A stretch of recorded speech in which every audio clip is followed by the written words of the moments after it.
కార్తీక మాసం నెల రోజులు కూడా అత్యంత భక్తి శ్రద్ధలతో పూజను ఆచరించాం. మరి కార్తీక అమావాస్య తర్వాత వచ్చే పాడ్యమిని పోలీ పాడ్యముగా జరుపుకుంటాం. ఈ పాడ్యమి రోజున పోలి దీపాలు వెలిగించి అరటిడొప్పల్లో నదిలో కానీ లేదా ఇంటి వద్ద కానీ కొలంలాగా ఏర్పాటు చేసుకుని ఈ విధంగా 31, 33, 35 ఒత్తులను నీటిలో వదులుతూ ఉంటారు. ఈ విధంగా చేసే పూజా విధానాన్ని పోలీ పాడ్యమి అని అంటారు. కార్తీక మాసం అనేది కార్తీక అమావాస్యతో ముగియదండి. కార్తీక అమావాస్య తర్వాత పాడ్యమి వస్తుంది. ఈ పాడ్యమిని మనం పోలీ పాడ్యమిగా జరుపుకుంటాము. ఈ పోలీ పాడ్యమి పూజ అనంతరము మనకి కార్తీక మాసం అనేది ముగుస్తుంది. ఈ పాడ్యమి నాడు మార్గశిర మాసం మొదలవుతుంది. మార్గశిర మాసం తొలి రోజున పోలీ పాడ్యమి వస్తుంది. మార్గశిర మాసం అంటే లక్ష్మీదేవి అమ్మవారికి ఎంతో ప్రీతికరం అండి. కాబట్టి పోలీ పాడ్యమి వేళ వెలిగించేటటువంటి దీపాలతోటి మార్గశిర మాసం అనేది మొదలవుతుంది. ప్రతి సంవత్సరం ఇదే క్రమంగా మనం పూజలవి చేస్తూ ఉంటాము. అలాగే 2024 సంవత్సరంలో డిసెంబర్ 2వ తారీఖు సోమవారం నాడు పోలీ పాడ్యమి పండుగ వచ్చింది. అలాగే కార్తీక మాసంలో కార్తీక సోమవారానికి చాలా అంటే చాలా విశిష్టత ఉంది. అలాగే మరొక సోమవారం నాడు ఇలా పోలీ పాడ్యమి పండుగను జరుపుకోవడం చాలా మంచిదండి, చాలా విశేషం కూడా. అలాగే మనలో చాలామంది కూడా కార్తీక మాసంలో నాన్ వెజ్ అది తినకుండా 30 రోజుల పాటు స్వామివారిని అత్యంత భక్తి శ్రద్ధలతో పూజలవి చేస్తూ ఉంటారు. మరి కార్తీక అమావాస్యతో అయితే కార్తీక మాసం ముగియదండి. అంటే నెల రోజుల పూజల కోసం నాన్ వెజ్ అది తినరు. కాబట్టి ఈ పోలీ పాడ్యమి పూజ అనంతరము నాన్ వెజ్ తినవచ్చునా లేదా, అసలు ఈ పోలీ పాడ్యమి వేళ నాన్ వెజ్ తినవచ్చునా అంటే మనం ముందుగానే చెప్పినట్లుగా కార్తీక అమావాస్యతో కార్తీక మాసం అనేది ముగియదండి. పోలీ పాడ్యమి పూజతో పాటుగా మనకి కార్తీక మాసం అనేది ముగుస్తుంది. కాబట్టి ఈ రోజు కూడా పూర్తి అవ్వాలి. పోలీ పాడ్యమి వేళ నాన్ వెజ్ అనేది తినకూడదు. అంటే ఉదయం వేళ పోలీ పాడ్యమి పండుగ అనేది ఎప్పుడు కూడా సూర్యోదయం అవ్వకముందు పూజలు చేసేస్తూ ఉంటాం కదా. ఇంకేంటండి పట్టింపు అంటే ఈ రోజు కూడా పూజ చేశాం కదండి. కార్తీక మాసం నెల రోజులు పూజల ఫలితం కోసం ఈ పోలీ పాడ్యమి వేళ కూడా పూజ చేసి నాన్ వెజ్ తినకుండా ఉన్నట్లయితే ఉత్తమ ఫలితాలు అనేవి కలుగుతాయి. కాబట్టి ఈ రోజైతే నాన్ వెజ్ తినకూడదు. చాలామంది అడుగుతున్నారని ఈ ప్రశ్నకి ఒక క్లారిటీ ఇస్తూ ఈ వీడియోలో అయితే సమాధానం చెప్పానండి. శివయ్య తలపై నుంచి గంగమ్మ ప్రవహిస్తున్నట్లుగా ఉన్నటువంటి ఈ చిత్రం ఎంత అందంగా ఉందండి. చూడ్డానికి చాలా ముచ్చటగాను ఎంతో అందంగాను రమణీయంగాను ఉంది. శివయ్య కూడా చక్కటి చిరునవ్వుతోటి మనందరం కూడా పలకరిస్తున్నారేమో, వీక్షిస్తున్నారేమో అన్నట్లుగా కనిపిస్తుంది కదూ. అలాగే ముందుగానే పోలీ పాడ్యమి పూజను తులసి కోట వద్ద ఏ విధంగా చేయాలి అనే విషయాన్ని ఒక వీడియో ద్వారా మీ అందరికి షేర్ చేశాను కదా. అలాగే తులసి కోట ఆనవాయితీ లేనివారు ఇంటి వద్దనే ఏ విధంగా పూజ చేసుకోవాలి అనే విషయాన్ని కూడా ఒక వీడియో ద్వారా షేర్ చేశానండి.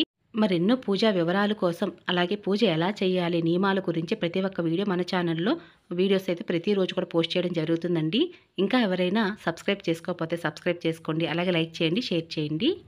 డిసెంబర్ 2 సోమవారం నాడు పోలీ పాడ్యమి పండుగను మనం ఉదయం అంటే సూర్యోదయం అవ్వకముందే పూజను పూర్తి చేసుకుంటాం. అంటే ఈ సంవత్సరం అనగా 2024 సంవత్సరంలో డిసెంబర్ 2వ తారీఖు సోమవారం ఉదయం 6:20 లోపే మనం పూజనైతే చేయవలసి ఉంటుందండి. ఇక ఆ తర్వాత మీరు దీపం పెట్టిన తర్వాత ఆ సమయం దాటిన తర్వాత కూడా గగనమైన తర్వాత మరి పూజాపీఠాన్ని ఎప్పుడు కదపాలి, మరి పూజ తర్వాత పూజలో పెట్టినటువంటి వస్తువులన్నీ అరటిడొప్పలు, తమలపాకులు, పువ్వులు ఇవన్నీ ఏం చేయాలనే విషయాన్ని ఈ వీడియో ద్వారా మీ అందరూ షేర్ చేయబోతున్నాను. కాబట్టి వీడియో ఎక్కడ స్కిప్ చేయకుండా చివరి వరకు చూడడానికి ప్రయత్నించండి. అందరికీ నమస్కారం అండి. అందరూ ఎలా ఉన్నారు? బాగున్నారా? నేను బాగున్నాను. మీరు ఇంకా బాగుండాలని మనస్ఫూర్తిగా కోరుకుంటున్నాను. కార్తీక మాసంలో మనందరం కూడా అత్యంత భక్తి శ్రద్ధలతో పూజలు చేసి ఉంటాం. కాబట్టి కార్తీక మాసంలో ప్రత్యేకంగా ఉదయం వేళ కార్తీక దామోదరుని వినాయకుడిని పూజలు చేస్తూ ఉంటాం. అలాగే ఈ పోలీ పాడ్యమి వేళ కూడా వినాయకుడిని కార్తీక దామోదరుని పూజలు పెట్టి పూజ అయితే చేయవలసి ఉంటుందండి. అలాగే ఈ కార్తీక మాసం నెల రోజుల్లో కనుక మీకు 365 ఒత్తులు వెలిగించడం కుదరని వారు కూడా ఈ రోజు వెలిగించవచ్చు. ఇక పూజలో పెట్టినటువంటి వినాయకుడు కార్తీక దామోదరుని ఏం చేయాలి అంటే మీకు దగ్గరలో నది, చెరువు లేదా బావి ఉన్నట్లయితే అందులో వినాయకుడిని అలాగే కార్తీక దామోదరుని నిమజ్జనం చేయవచ్చండి. లేదా మాకు అలా అవైలబిలిటీ ఉంటే మేము దీపాలు అక్కడే వెలిగిస్తాంగా, నీటిలో వదులుతాం కదా అని అంటున్నారా? అయితే సరి. ఇక ఇంటి దగ్గర అయితే పూజ చేశాం కదండి.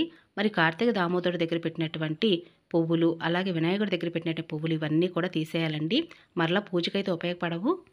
ముఖ్యంగా అసలు తులసి కోట వద్ద పూజ చేసినప్పుడు పూజాపీఠాన్ని ఎప్పుడు కదపాలి అంటే ఉదయం వేళ పూజ చేసుకున్నాం, దీపాలన్నీ గగనమైన తర్వాత మధ్యాహ్నం 12 గంటల లోపే అంటే దీపం ఉండగానే పూజాపీఠం కదపవచ్చండి. కానీ పోలీ పాడ్యంకి అయితే ఆ లెక్క ఉండదు.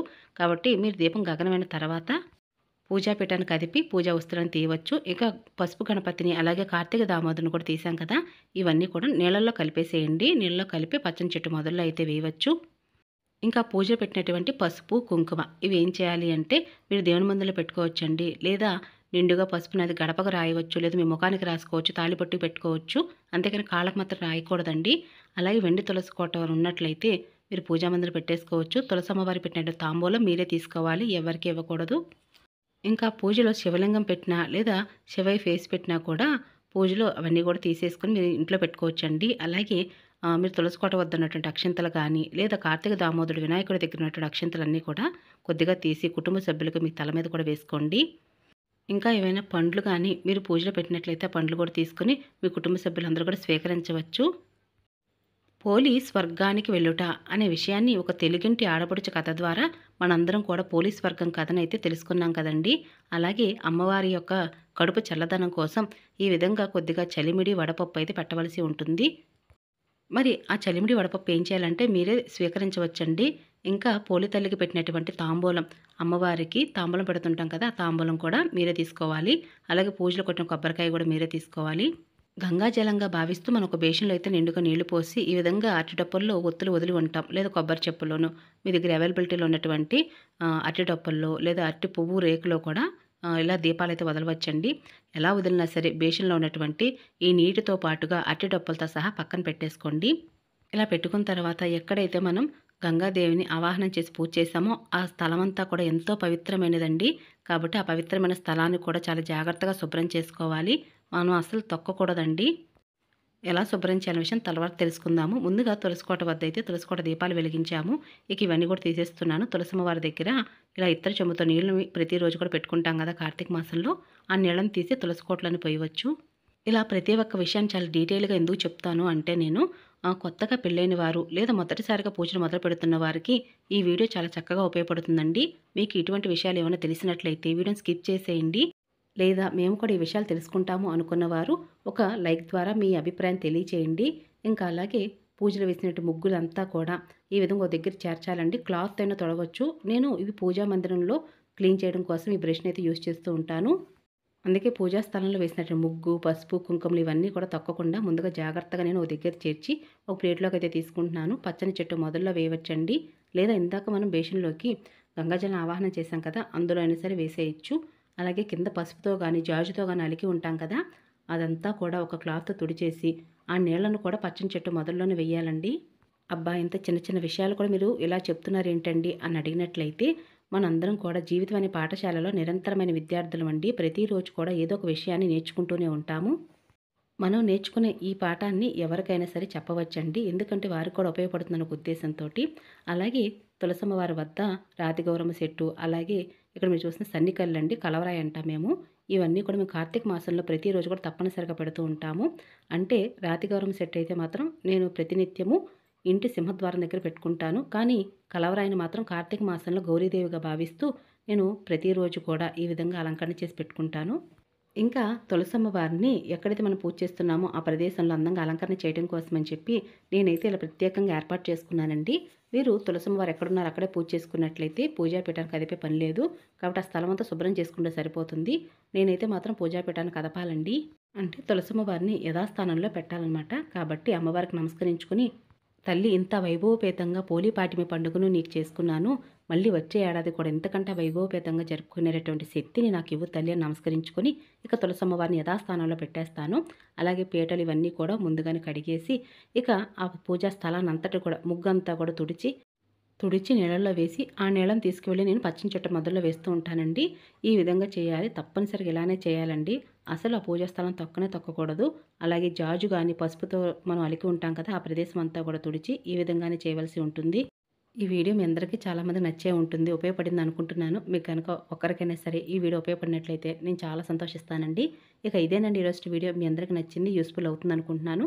మరొక మంచి పూజా విధానంతో మళ్ళీ కలుసుకుంటానండి. ఇక అప్పటి వరకు నమస్కారం అండి.